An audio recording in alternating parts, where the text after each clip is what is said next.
as a fragile planet suspended in outer space. This photo, taken from the surface of the moon, forever changed our perception of Earth.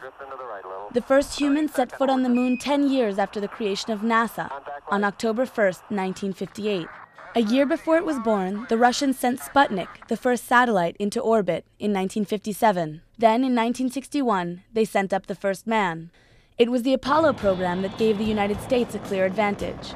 Between 1969 and 1972, 12 Apollo astronauts walked on the surface of the moon.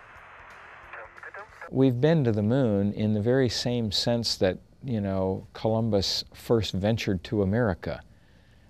He traveled for months at a time and spent a few weeks in the Americas and returned home. He could hardly have been said to have explored the New World. Getting an astronaut back to the moon by 2020 and then to Mars are the next steps in space exploration. A new generation of spacecrafts, Orion, will replace the current fleet, which started with the Columbia Space Shuttle in 1981. The Columbia exploded in 2003, and like the Challenger before it, in 1986, killed all 7 crew members. Despite tragedies and setbacks, manned space missions continue to be the sought-after prize.